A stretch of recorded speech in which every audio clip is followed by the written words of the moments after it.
이제 청동기 시대 넘어가는 거예요. 보세요. 자, 그럼 정리를 해드리면은 돌로 된 도구를 사용하는 시기가 있었죠. 석기. 그러면은 우리가 이제 구분을 한 게 구석기하고 신석기 이렇게 했단 말이에요. 그러면은 구석기하고 신석기를 가르는 기준이 뭐였어요? 농경과 목축의 시작이었죠. 그래서 신석기 혁명이라는 게 있었단 말이에요. 신석기 혁명. 그래서 농경과 목축이 시작이 되면서 구석기, 신석기, 이게 토기가 언제 등장했다고요? 이때부터 토기가 등장을 했다. 대표적인 게 빗살무늬 토기였고 이런 거 공부한 거고. 됐죠? 그래서 되겠고 그 다음에 보세요. 돌로 된 도구를 사용하는 시기에서 청동으로 만들어진 도구를 사용하는 시기가 되거든요. 그래서 이걸 갖다 우리가 청동기 이렇게 부르는 거고, 그 다음에 뭐가 등장하겠습니까? 철로 된 도구를 사용하는 시기가 등장을 하겠죠. 그래서 이걸 갖다 우리가 철기 시대 이렇게 부른단 말이에요. 그러면 선생님하고 이제 청동기 시대하고 철기 시대 이렇게 가는 건데, 정리를 해드리면 이렇게 돼요. 청동기 문화를 바탕으로 건국이 된 나라가 우리 민족 최초의 국가인 바로 고조선 이렇게 하는 거고요. 기억이 나시겠습니까? 이제 공부하는 거예요, 우리가.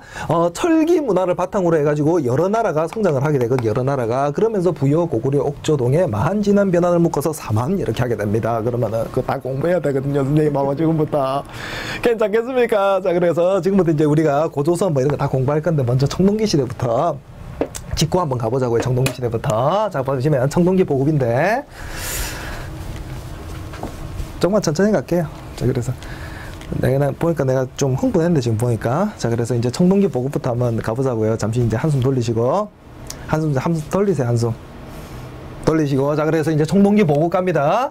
자, 기원전 2000년부터 해서 기원전 1500년 무렵에부터 만주와 한반도에 청동기가 전래가 됐다는 겁니다. 만주와 한반도에. 만주가 또 어디냐고. 만주가 어디냐면요, 좀 이따 지도가 선생님 부여, 고구려, 옥조동에 다 보여드릴 때 그때 지도가 나올 건데, 우리가 이제 지도라는 게 손맛이라는 게 있거든. 그래서 지도를 갖다가 우리나라 지도 얼마나, 우리나라 지도 이렇게 딱 생겼잖아요. 그러면은 이렇게 딱 보시면은 선생님이 지금 빗금 치고 있는 이 일대를 갖다가 우리가 뭐라고 부르냐면 바로 만주 이렇게 부르는 거고요. 한반도로 가는 게 우리나라 한반도 이렇게 하는 거고요. 됐습니까? 자, 그래서 만주와 한반도에 청동기가 전래가 된 게 기원전 2000년에서 기원전 1500년 무렵이었다. 이렇게 기억을 하시고. 자, 그럼 도구 가보시면은 선생님, 청동으로 만들어진 도구를 사용하는 시기가 청동기인데, 그러면은 그 청동으로 만들어진 도구만 사용을 했겠네요 라고 질문을 하시면은 너무한 질문 아니겠습니까, 그게? 그러면 우리 지금도 살고 있는 시대가 어떻게 얘기하면 철기 시대, 우리가 살고 철로 된 도구를 사용하는 시기에 살고 있으니까, 그러면 철기 시대인데, 우리 지금 그 전에 쓰던 석기나 뭐 나무로 된 도구나 이런 거 사용하는, 우리 수험생들 그 라면 많이 드시죠? 라면 먹을 때 라면은 솔직히 뭐 가지고 라면 먹어야 진짜 라면이 맛있습니까? 나무젓가락이죠. 그럼 못 끼거든요. 그러면은 생각을 해보라니까. 석기에서 지금 청동기 넘어왔거든요. 그러면은 석기를 더 이상 청동기 때 사용을 안 하겠습니까? 그건 아니라는 거죠. 청동기 시대에도 여전히 그 전에 사용하던 석기를 갖다가 농기구 같은 거로 여전히 사용을 하고 있단 말이에요. 그 다음에 이제 청동이라는 게 구리하고 주석을 갖다가 합금시킨 건데, 당시에 구리나 주석, 그러니까 청동기를 만들기 위한 재료들 있잖아요. 이 재료들을 구하기가 쉽지가 않았습니다. 그러니까 요거 포인트를 잡으세요. 청동이라는 거는 귀한 도구다, 안 귀한 도구다? 재료 자체를 구하기가 힘드니까 청동이라는 도구 자체는 굉장히 귀한 도구였다. 그러면은 이 귀한 도구, 지금으로 따지면은 이제 금이나 은 같은 거라고 칠까요? 그러면은 금, 은 같은 거로 농기구 사용할 수 있습니까? 지금 상식적으로 생각을 해보라니까. 사용할 수가 없겠죠. 그럼 청동기가 농기구로 사용된 적이 있다, 없다? 없다. 단 한 번도. 이게 포인트입니다. 청동기는 너무나도 귀한 도구이기 때문에 농기구로 사용된 적이 없다. 이게 포인트입니다. 자, 그래서 도구로 가보시면은, 자, 청동기인데, 청동기는 그래서 주로 뭘로 사용이 됐냐면은, 주로 이제 제사용 도구나 아니면 장신구로 사용이 됐다. 귀한 도구니까 금, 은 같은 거 비슷한 거예요. 우리가 선생님도 지금 보면은, 너 오늘 뭐 이렇게 많이 했니? 오늘. 장신구를 되게 많이 했네, 오늘 보니까. 오늘 첫 강의라고. 힘 좀 줬나? 자, 그래서 이제, 뭔 말인지 아시겠죠? 그래서 이제, 장신구나 아니면은 제사용 도구나, 이제, 우리가 의기 이렇게 부르거든요. 제사용 도구, 이런 걸 이제 많이 사용이 됐고, 일부 무기로도 사용이 됐다라는 얘기를 하고 있습니다. 일부 무기로도. 근데 요거는 이제 약간의 의견이 반반이에요. 실제로 청동 같은 경우는 이제 구리 같은 거 보면은 우리 그 전기선, 이게 피복 복개 보면 많이 구리선이고, 그러면 이거는 별로 센, 철로 된 도구보다는 훨씬 약하잖아요. 그러니까 청동으로는 실제로 청동으로 된 무기를 사용을 하지 않고 청동 무기라는 이름으로 청동검이라고 부르면서 실제로 사용된 거는 검으로 사용된 게 아니고 제사용 대구나 장신구로 사용되지 않았을까, 사람들이 이렇게 생각하는 부분도 있다고요. 근데 스님이 그럼에도 불구하고 청동검이라고 붙어 있으니까 일단 무기로 분류할게요. 수업을 할 때는. 자, 그래서 청동기인데, 자, 무기 봐주시면 무기. 자, 유행을 하던 이제 당시에 모양이 뭐가 있었냐면은 비파 모양으로 생긴 동검이 유행을 했거든요. 청동기 시대 때. 그래서 이걸 갖다가 비파형 동검 이렇게 부릅니다. 이 청동기 시대 때 대표적인 모양이 뭐였다고요? 동검이 바로 여기 있는 비파형 동검 이렇게 딱 기억하시는데 이제 보여드릴게요. 자, 이렇게 좀 비파형 동검 됐죠? 비파형 동검. 무기로 사용됐다는 전제에 사는 이유가 뭐냐면 이제 방금 그런 퍼포먼스를 하기 위해서 자 그래가지고 무기로 해야지 이제 퍼포먼스가 되니까요. 자 그래서 이렇게 해가지고 자 비파형 동검.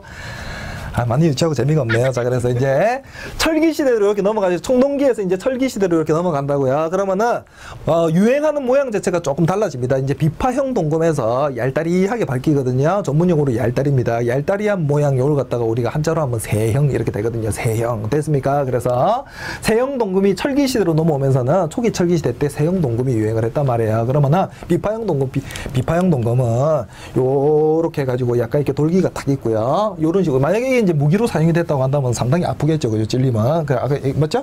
딱 해가지고 상상을 해보니까 비파형 동검이 돌기 있잖아요. 그거 뭐 이제 탁 찔러가지고 뭐 살짝 돌려가지고 싹 뺀다고 배에 살짝 돈데 뺀다고 생각하면서 가면 막 이래요. 뭐 우르르 이렇게 될 것이 않겠습니까? 굉장히 비파형 동검 같은 경우는 굉장히 장난 아니다, 끔찍하다. 세형 동검 같은 경우는 깔끔합니다. 어떻게 생겼냐면 뭐 보세요, 깔끔하게. 이렇게 해가지고 자.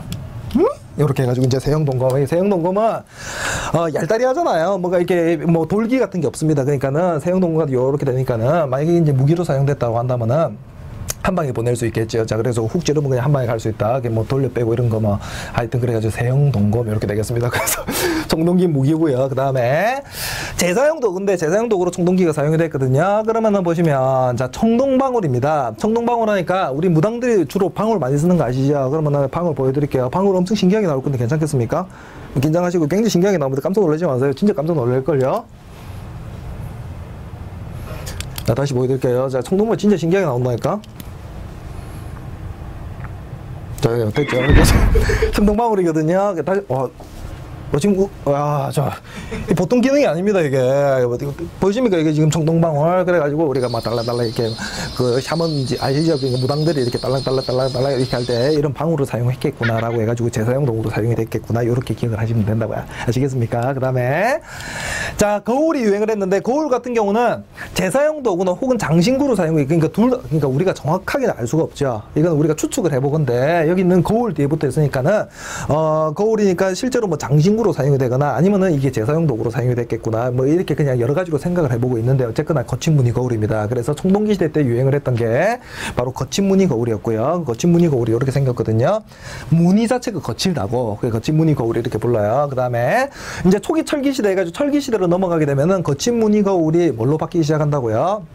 무늬가 잔잔한 걸로 바뀌어요. 그래가지고 이걸 갖다가 잔무늬 거울 이렇게 부릅니다. 옆에 보여드릴게요. 잔무늬 거울.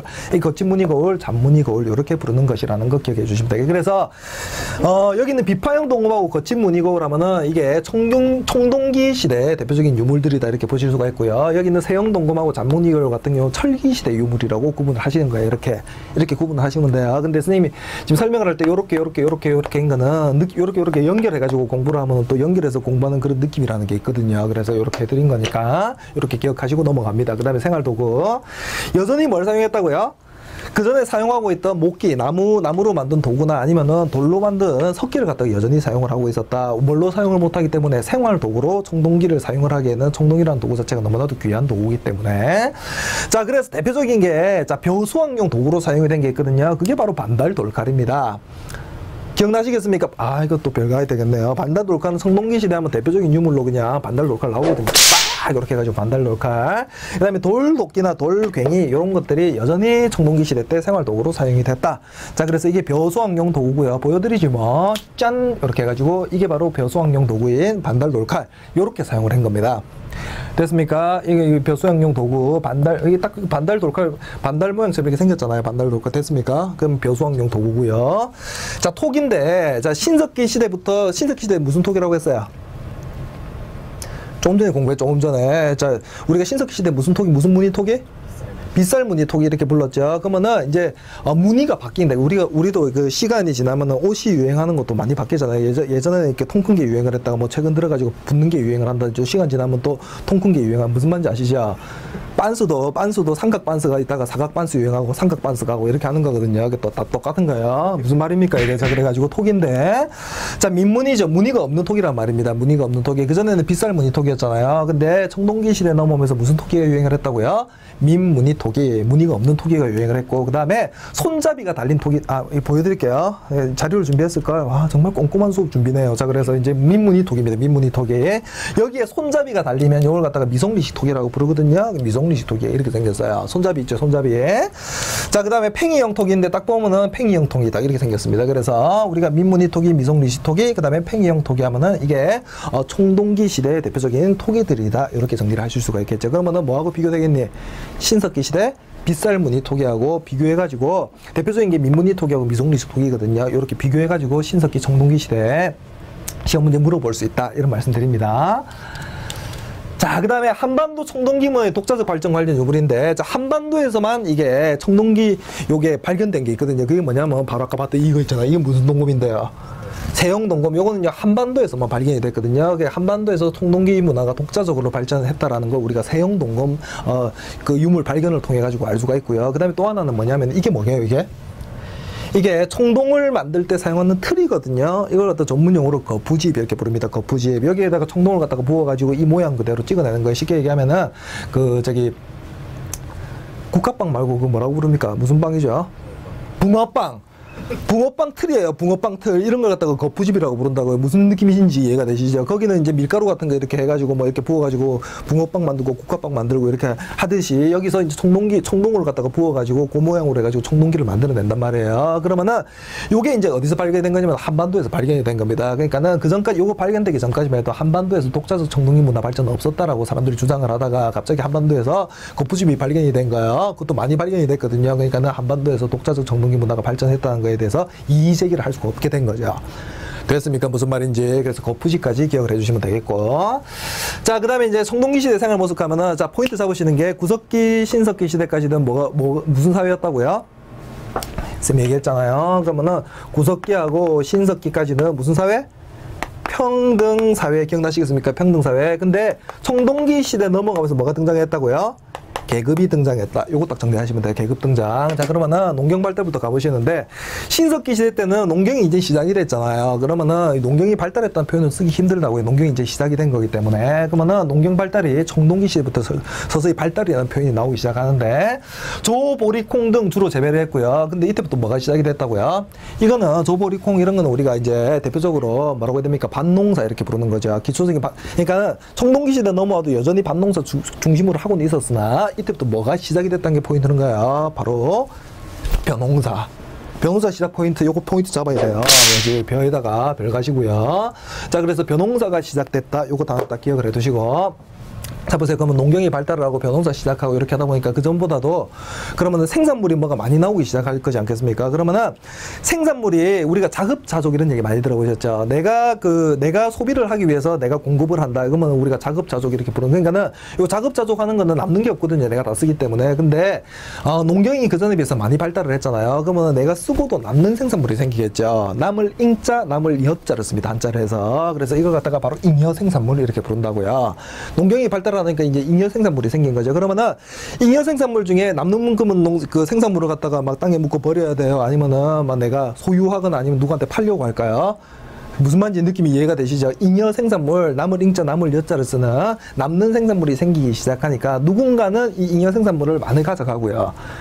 누군가는 별로 못 가져가게 되겠죠. 그러면서 많이 가진 사람을 지배층, 못 가진 사람을 갖다가 비지배층 이렇게 부르는 겁니다. 계급사회가 성립이 됐다고, 계급사회가. 그래서 지배계층, 비지배계층, 그래서 계급사회가 성립이 된 거고요. 그러면은 계급을 쭉 올라가다 보면은 계급의 짱이 있을 거 아니겠습니까? 그러면 부족의 짱을 갖다가 뭐라고 부르겠습니까? 부족장, 족장, 군장 이렇게 부르겠죠. 그러니까 족장 된 거예요. 그러면은 이때 청동기 시부터 족장의 의미는 뭐라고요? 계급으로서의 족장이다. 시족 중심의 부족사회라고 부르는 신석기 시대 같은 경우는 부족장이 있었을지라도 그 부족장은 계급으로서의 의미가 아니라고 했죠. 근데 이제 청동기 시대부터는 계급으로서의 의미를 가지게 되었다. 됐습니까? 무슨 말인지? 힘드네요. 자, 그래서 군장 이제 족장이 출현을 했다. 요 포인트를 정확하게 잡으시면 되겠습니다. 농경 발달. 그래서 요 군장 출현까지. 그래서 계급 사회가 성립이 되었다. 요 포인트. 족장의 무덤인데 우리 청동기 시대 족장 무덤 하면은 너무나도 우리가 잘 알고 있는 게 무슨 인돌이에요? 무슨 인돌? 고인돌 이렇게 부르죠. 고인돌. 그래서 족장의 무덤이 바로 고인돌이거든요. 그러니까는 족장의 무덤 이 당시에 그 고인돌이 어떻게 생기냐면 북방식 고인돌이 있고 남방식 고인돌이 있는데 북방식 고인돌이 탁자 모양으로 생겼다고 탁자식 고인돌 이렇게 부르고 남방식 고인돌 같은 경우는 바둑판 모양으로 생겼다고 해가지고 바둑판식 고인돌 이렇게 부르거든요. 실제로 보여드리면 되죠. 이거 뭐겠습니까? 이게 탁자처럼 안 생겼습니까? 이게 보면 의자 이렇게 있잖아요. 그럼 사람이 이렇게 있으면은 자, 그래서 이제 북방식 고인, 탁자식 고인돌이거든요. 그 다음에 이제 바둑판식 고인돌인데, 자, 그래가지고 이제 바둑판식 고인돌 이렇게 불러요. 그래서 탁자식 고인돌, 바둑판식 고인돌 이렇게 해서 이게 이제 우리 묶어서 고인돌 이렇게 하는 거고. 이게 누구 무덤이라고요? 족장 무덤이라는 거죠. 그러니까 밑에 들어가면 뭐가 있다고 다 족장의 시체가 있는 것이다. 이렇게 우리가 기억할 수 있겠죠. 그러면은 보세요.